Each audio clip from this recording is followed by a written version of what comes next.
Hi everyone, कैसे हैं आप सभी लोग। मैं हूं अवनी। तो दोस्तों, जैसे कि आप लोगों को पता है कि मैं गुजरात में हूं और आजकल गुजरात को घूम रही हूं। तो यहाँ पर हम लोग का साथ देने के लिए और हमें सरप्राइज़ करने के लिए आ गए हैं माँ और पापा, क्योंकि मुंबई और वडोदरा की जो दूरी है वो लगभग 5 से 6 घंटे की है। तो वो ड्राइव करके मतलब यहाँ पर आ गए और यहाँ से फिर हम लोग जाएंगे, क्योंकि यहाँ पे निकालने का एकदम से प्लान नहीं था और लास्ट में वो आने वाले थे, लेकिन उन्होंने मुझे सरप्राइज़ दे दिया और यहाँ पर ये लोग आ गए। और हम लोग आज जा रहे हैं घूमने के लिए स्टैचू ऑफ यूनिटी। जी हाँ, जो कि एक बहुत ही स्पेशल जगह है हम सभी भारतीयों के लिए। बहुत ही प्राउड वाली एक बात है जो कि हम लोग इसको महसूस कर सकते हैं वहाँ पे पहुँचने के बाद, जो कि बहुत ज़्यादा अच्छा लगता है। तो यहाँ पे एंट्री करने के लिए सबसे पहले मैं आपको बता दूँ, आपको ऑनलाइन आपको टिकट बुक करना पड़ता है अपना। तो जब आप टिकट बुक कर लेंगे तो उसमें आपको बताया जाएगा कि आपका कौन से टाइम का जो स्लॉट है वो खाली है। तो उस टाइमिंग के अकॉर्डिंग आपको वहाँ पर पहुँचना पड़ता है। और ध्यान रखें, बिल्कुल टाइम पर ही पहुँचें, क्योंकि वो एंट्री जो करते हैं वो डेट वगैरह और टाइमिंग वगैरह ये सब चीज़ें चेक करते हैं। तो इस बात का आपको ध्यान रखना है। तो हम लोग यहाँ पे अपना टिकट को लेकर के अंदर आ चुके हैं और अब इंजॉय करते हैं हम अपनी इस जर्नी को।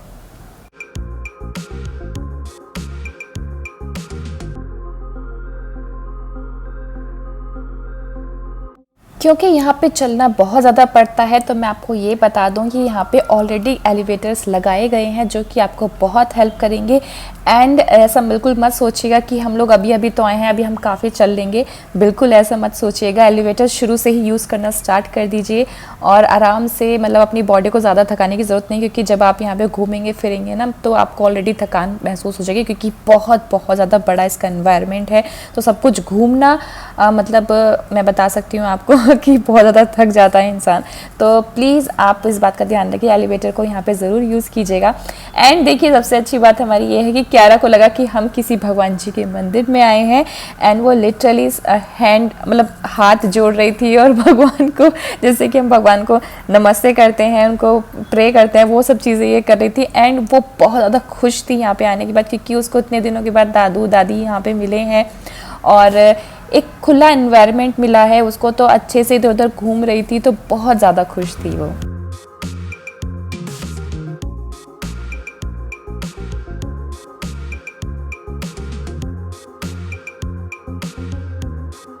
तो जैसे जैसे हम लोग मूर्ति के नज़दीक आते जा रहे हैं, वैसे वैसे ही जो मूर्ति है ये और भी विशाल दिखाई देती है और भी बड़ी दिखाई देती है। और जैसे कि आप लोगों को पता है, सरदार वल्लभ भाई पटेल की जो मूर्ति है वो लगभग 182 मीटर्स के अराउंड बनाई गई है, जो कि बहुत बहुत ज़्यादा होता है।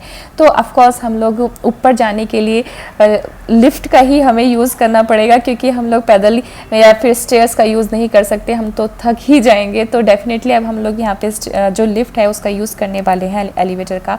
और मैं आपको बता दूँ, ये जो एलिवेटर है एक पर्टिकुलर हाइट तक ही जाती है, इससे ऊपर वो नहीं जाती है। अभी आप जो व्यू देख रहे हैं ये वो व्यू है जो आपको बाहर से जैकेट दिखाई देती है, यानी कि सरदार वल्लभ भाई पटेल जो जैकेट पहन करके खड़े हुए हैं, वो जैकेट का व्यू कुछ इस अंदर से कुछ इस तरीके से दिखाई देता है, कुछ इस तरीके से बनाया गया है, जो कि बहुत ज़्यादा खूबसूरत है।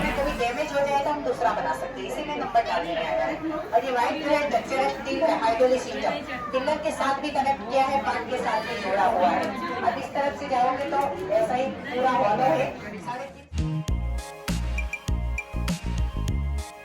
अभी आप मैक्सिमम हाइट पर आए हो। चेस्ट लेवल पर क्यों रखा? क्योंकि यहाँ से 200-300 आदमी देख सकते हैं। और सरदार वल्लभ भाई पटेल ने दिल से ही सपना देखा था देव का, तो सब उनके दिल में आपके दिल से ही उनका सपना देख सके, इसी वजह से। अभी आपकी निकट में एक रूट है वैली ऑफ फ्लावर और टेप। तो यहाँ पे जो गाइड हैं ये मौजूद रहते हैं ताकि बताने के लिए कि जो मूर्ति है इसकी खासियत क्या है। जैसे कि अभी उन्होंने बताया कि हम इस वक्त सरदार वल्लभ भाई पटेल के दिल में खड़े हुए हैं। जी हाँ, और क्योंकि उन्होंने ये सपना देखा था कि सब एकजुट होकर के यहाँ पर पूरे हिंदुस्तान में रहें, जो कि उन्होंने करके भी दिखाया। और सच कहूँ तो बहुत ज़्यादा प्राउड फील हो रहा था यहाँ पे आने के बाद। तो अगर आप यहाँ पे विज़िट करना चाहते हैं तो प्लीज़ एक बार ज़रूर आइए, आपको बहुत ज़्यादा अच्छा लगेगा। लेकिन वीडियो का लास्ट ज़रूर देखिए, उसमें मैं आपको बहुत ही एक अच्छी वाली टिप देना चाहती हूँ कि आप कब आएँ यहाँ पे घूमने के लिए। फ़िलहाल आप एंजॉय कीजिए इस पूरी वीडियो को।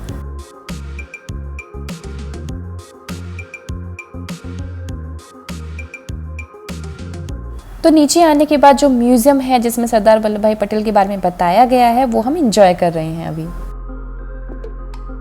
पापा, इसको स्टैचू ऑफ यूनिटी क्यों कहा गया ये बताइए आप। हिंदुस्तान आज़ादी से पहले करीब 562 रियासतों बटा था। छोटी बड़ी कुछ 562 रियासतें थी जो राजा महाराजा, जिसके राजा महाराजा अलग अलग राज्य करते थे।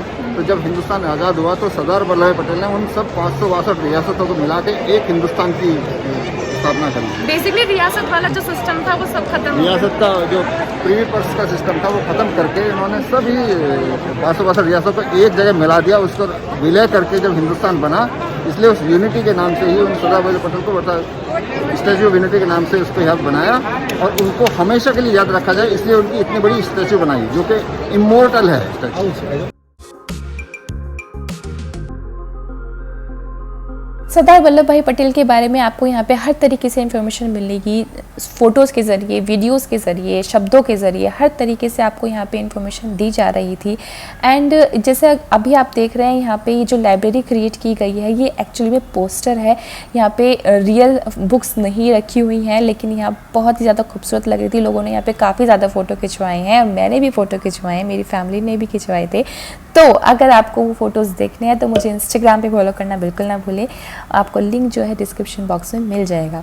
तो कुछ इस तरीके से हमने जो पूरा म्यूज़ियम है ये घूमा है और इसमें बहुत अच्छी अच्छी इन्फॉर्मेशन आपको दी जा रही थी। साथ ही साथ मैं बता दूँ, ना केवल आपको यहाँ पे सरदार वल्लभ भाई पटेल के बारे में, बल्कि आपको गुजरात में क्या क्या चीज़ें मिलती हैं, क्या क्या चीज़ें पाई जाती हैं, जैसे पेड़ पौधों के बारे में या फिर जीव जंतु के बारे में, खाने में स्पेशल आपको क्या चीज़ मिलती है या फिर क्या यहाँ पे उगता है, वो सब चीज़ें भी यहाँ पर दिखाई जा रही थी, इन्फॉर्मेशन दी जा रही थी। एंड यहाँ पे छोटा सा ना क्विज़ वगैरह भी चल रहा था बच्चों के लिए, तो वहाँ पे बच्चे जो है ना कुछ खेल रहे थे, यहाँ पे उनके आंसर्स दे रहे थे, तो वो चीज़ ये एक बहुत अच्छी थी उन बच्चों को इंगेज करने के लिए।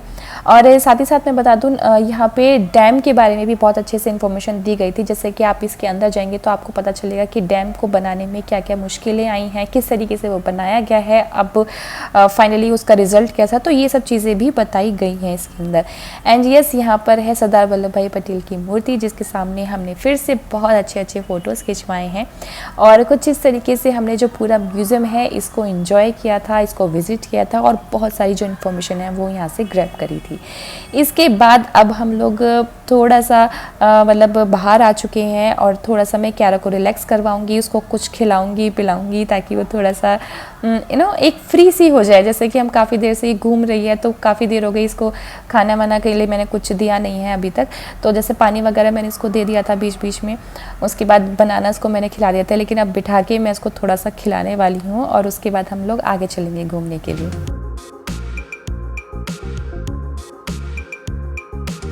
तो भाई लीजिए, अब हम लोग बिल्कुल सरदार वल्लभ भाई पटेल जी के बिल्कुल चरणों में आ चुके हैं और लिटरली कहूँ मैं हर चीज़ इतनी रियल लग रही थी कि मैं आपको बता नहीं सकती।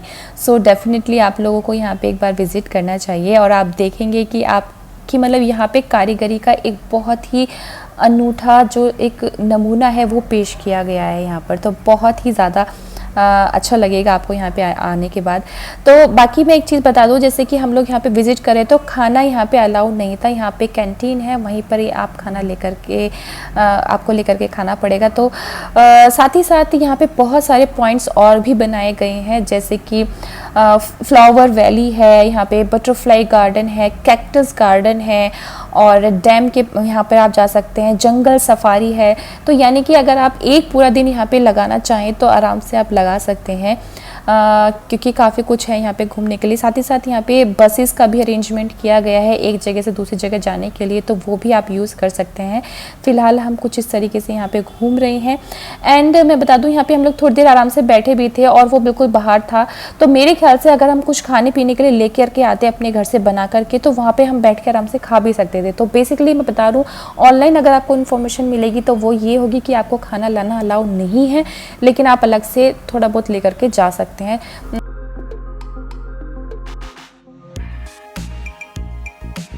तो भाई अब हम लोग बस की हेल्प से जा रहे हैं डैम देखने के लिए। डैम भी पास में ही जैसे कि आपको पता है, लेकिन आप पैदल नहीं जा सकते, इतना भी पास नहीं है, तो डेफिनेटली आपको बस करनी पड़ेगी। एंड जो ये बसेस हैं ये सरकार ने ही लगवा रखी हैं, तो आपको किराया देने की कोई ज़रूरत नहीं है। ये एज अ टूरिस्ट को ऐसे यहाँ पे घुमाते हैं। तो फिर जब हम लोग ऊपर आए तो सच कहूँ तो हम लोग बहुत बहुत ज़्यादा थक गए थे, तो हम बेसिकली आराम से यहाँ पे बैठ गए थे। एंड इतनी अच्छी हवा चल रही थी क्योंकि काफ़ी ऊपर था, ये ऊंचाई पर था, तो हवा बहुत ही ज़्यादा खूबसूरत लग रही थी। एंड ये एक व्यू है जहाँ पर लोग काफ़ी ज़्यादा फ़ोटोज़ खिंचवाते हैं, तो वो मैं आपको दिखा रही थी अभी। और भाई देखिए जी, शाम का टाइम हो चुका है, लगभग हम लोग 5 साढ़े 5 बजे करीब यहाँ पे थक हार के आके बैठ चुके हैं। और अब हम लोग वेट कर रहे हैं अपना जो लाइट शो होता है शाम के टाइम 7 बजे वो स्टार्ट होता है, तो उसका हम लोग वेट कर रहे हैं यहाँ पर। तो साथ ही साथ मैं बता दूँ यहाँ पे फेरी का अरेंजमेंट भी है, अगर आप चाहें तो एक फेरी की राइड भी ले सकते हैं। तो बेसिकली आपको यहाँ पे फुल डे एंजॉयमेंट मिल जाता है। और हम लोग तो भाई बहुत ज़्यादा थक गए थे, तो हम लोग तो यहाँ पे आराम से बैठ गए कि भाई अभी हम लोगों को कहीं और घूमने नहीं जा सकते क्योंकि हिम्मत ही नहीं हो रही थी। और बस अब यहाँ पे हम लोग वेट करेंगे लाइट शो का। और आप देखिए क्योंकि गुजरात में आए हैं और गरबा ना हो ऐसा तो हो ही सकता, तो यहाँ पे गुजराती फैमिली है जिन्होंने गरबा स्टार्ट कर दिया टाइम पास करने के लिए। और सच कहूँ तो यहाँ पे बाकी लोग जो थे उन्होंने भी इन लोगों को ज्वाइन करना स्टार्ट कर दिया, तो एक गरबा नाइट जो है वो हम लोगों को देखने के लिए मिल गई। और बस इसके बाद यहाँ पे जो लाइट शो है वो स्टार्ट हो गया और उसको हम लोगों ने इंजॉय करना शुरू कर दिया। सच कहूँ तो ये जो टाइम था वो हमारे पूरे दिन का बेस्ट टाइम था।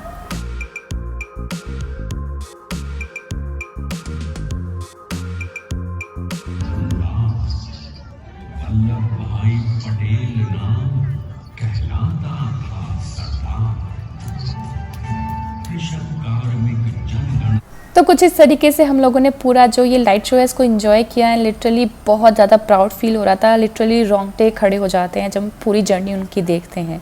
तो चलिए दोस्तों, अब मैं आपको बताती हूँ वो टिप जो मैं आप लोगों से बात कर रही थी कि एक स्पेशल टिप मुझे आपको देनी है। वो ये है कि दोस्तों मुझे अच्छा लगा यहाँ पे आने के लिए और क्या टाइम बेस्ट रहेगा।